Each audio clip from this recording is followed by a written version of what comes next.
Hey guys, it's Sarah and today is Booklist Thursday. This is a video series that I do with my friend Lindsay from Lindsay's Little Library, and every Thursday we bring you some sort of fun book list, prompt, recommendation, whatever.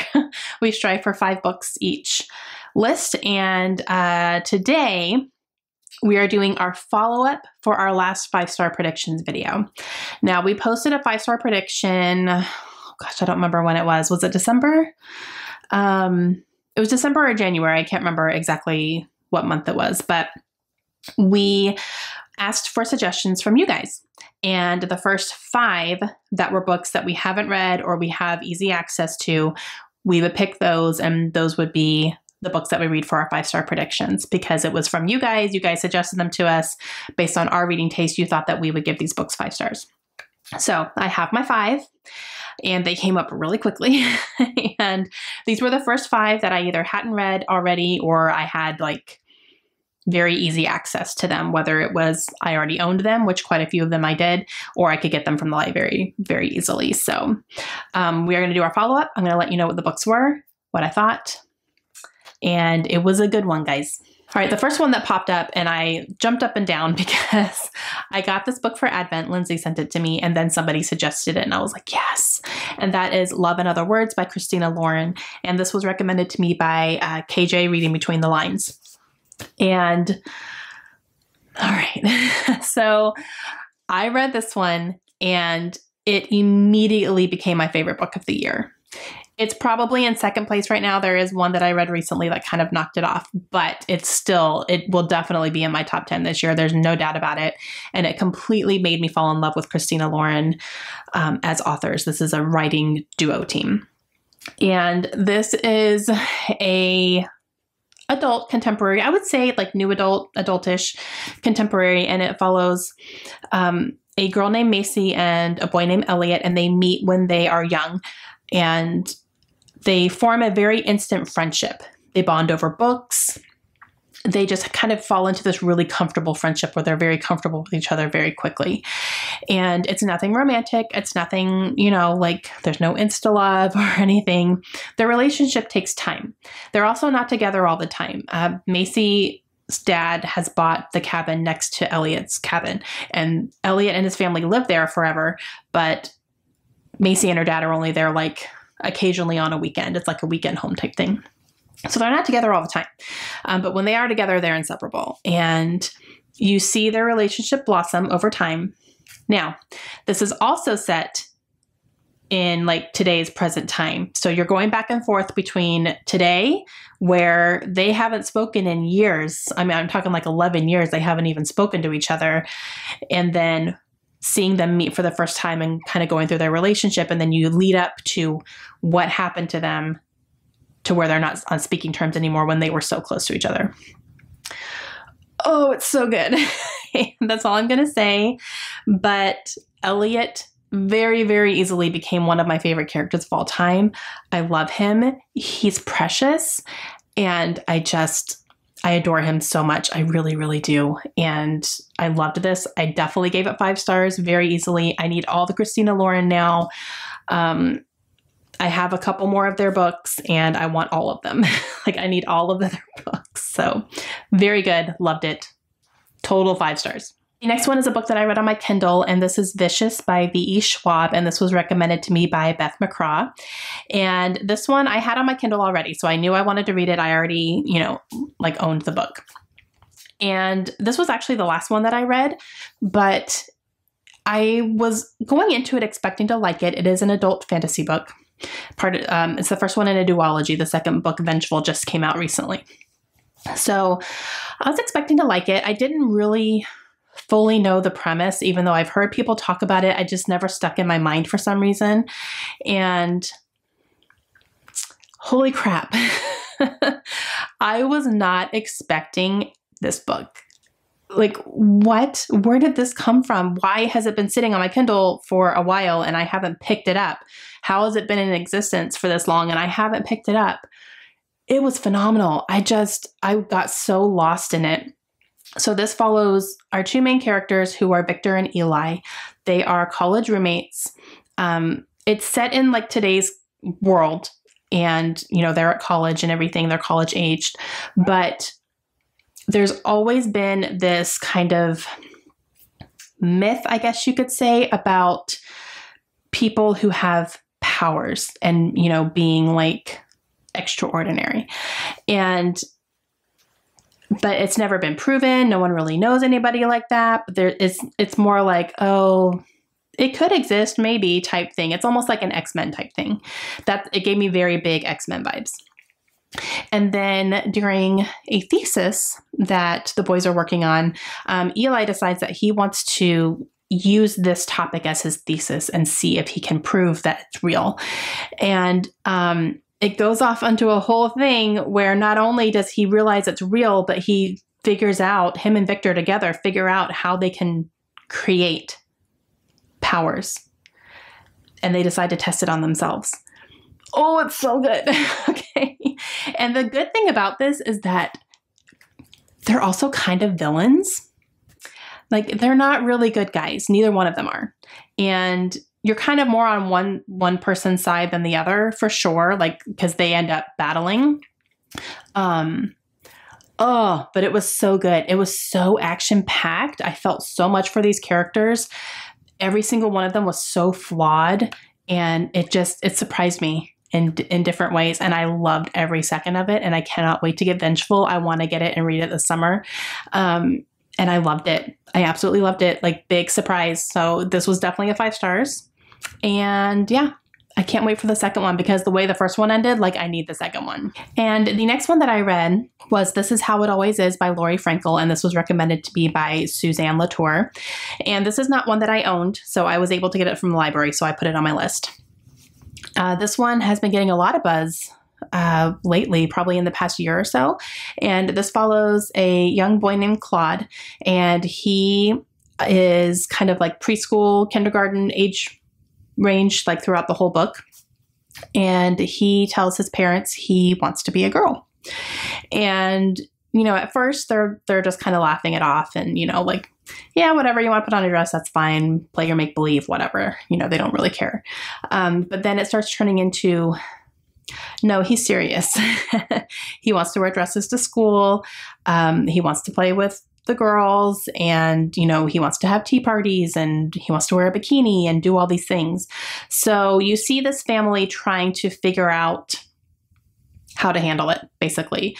And kind of where they start is that they let him do those things at home, but they expect him to be a certain way at school. And that starts interfering with things because he doesn't want to be this way anytime. And so you see the family dealing with this. They end up picking up and moving at one point, and it almost seems like they're kind of running away from their problem, but it's not going to be a problem. You know, like, it's just, that doesn't solve anything. You know what I mean? Just by running away from it, it's going to follow you. So, I really enjoyed this book. There were a lot of lines that really got me, like lines in this book that I still can think about very clearly. And I remember the quotes in them. And it was definitely lots of emotions you're feeling. You know, you're feeling some heartbreak, you're feeling some love, you're feeling some hurt. And it was, yeah, and it wasn't like black and white. There's a lot of gray area in this book as well, which I'm sure a lot of families, you know, deal with in these types of situations. Nothing's black and white. And I really enjoyed it. I really did. There was like one section of the book that I didn't really love. It was like kind of a traveling type theme. And I don't know, it lost me on that. I was like, why is this happening? You know, I didn't really love that part of the book. So because of that, I did give it 4 stars. But overall, like, a really good book, really good messages, and really good characters. All right. And then I picked up The 7 Husbands of Evelyn Hugo. This was recommended to me by Jen Peterson. And I own this book. I had it on my shelves. I had it for too long before I picked it up and read it. And oh my gosh, this book. Okay. So this book follows Evelyn Hugo, and she is a very famous Hollywood star. And she was very famous in kind of like the 40s, 50s time frame, where she just, everything she touched turned to gold, basically. She was very sought after. She was also very famous for having 7 husbands. Thinking like, Elizabeth Taylor type. Those are kind of the vibes I was getting. Now, she is older and wanting to tell her life story finally, because she's been a very private person as far as her personal life goes. And she wants to tell her story finally. So she reaches out to a journalist who's not very well known. She's kind of very mediocre, and invites her to her house and says, hey, I want to tell my life story and I want you to do it for me. And this journalist is like, what? Why? And, but she's like, okay, I'm on board. So they go through this whole process where Evelyn is telling her life story, and she's telling it to her so that this journalist can write the biography for her. Now, you go into every single husband, and every single husband had a purpose. Every single husband was deliberate. And, you know, I'm going to say Evelyn Hugo was probably one of the easiest characters for me to love and hate at the same time, because she made some really bad decisions. She made decisions that really hurt people, and it hurt people in order to get herself ahead. She also made some decisions that hurt herself. Like, what are you doing? Why are you doing this? This is not going to be a good outcome. And you know that. Why are you doing it? Type thing. And so lots of emotions. Definitely lots of emotions. And you see her being part of, these relationships, and not all of them are toxic. There's, a couple of relationships in here that were actually really good for her, I think. But,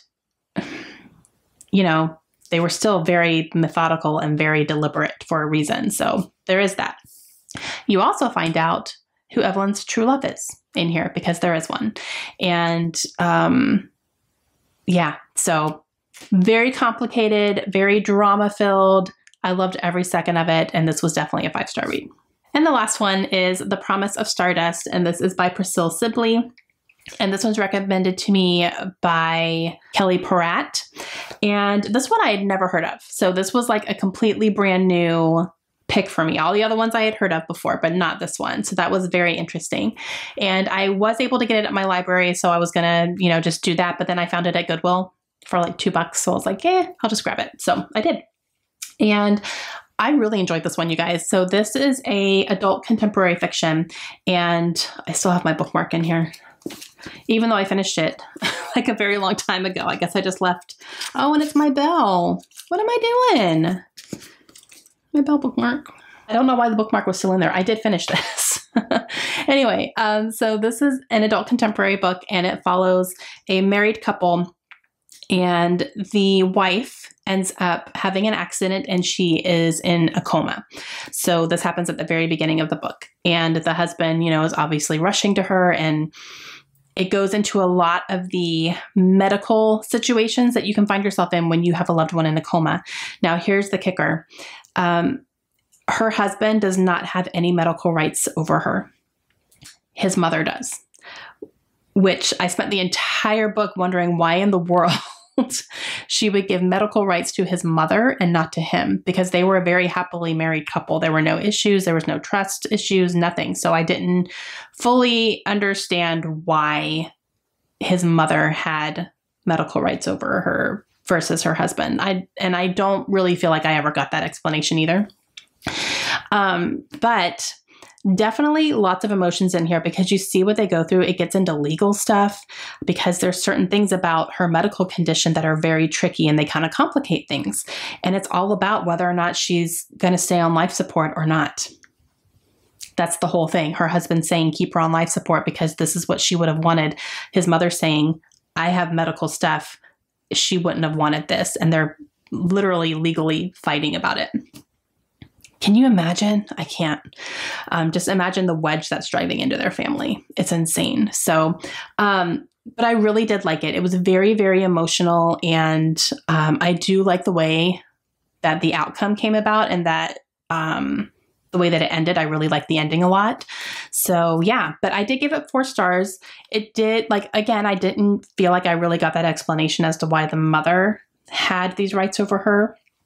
But yeah, other than that, it was really good. And this does go back and forth as well between like what's happening now and then kind of what happens in their relationships, you know, that were leading up to this medical issue that she's having and all that stuff. So I did like the dual timeline too, but it was good. I gave it 4 stars. All right, guys, that is it. So that is the results of you guys giving me 5-star predictions. And I really liked that. I thought that was very fun. We're going to have to do that again sometime, I think. But yeah, it was really good. So thank you guys so much for all your suggestions. And then anyone else who left suggestions for us, because we did get a lot, and obviously we only had 5, but a lot of them I did take into consideration. So I've added some to my wish list as well. And that's going to be it for me today. So make sure you go check out Lindsay and see what her 5-star prediction reads were and what her follow-up is. I'm dying to know as well. We haven't talked too much about it. And I will talk to you guys again soon. Hope you have a great day. Bye.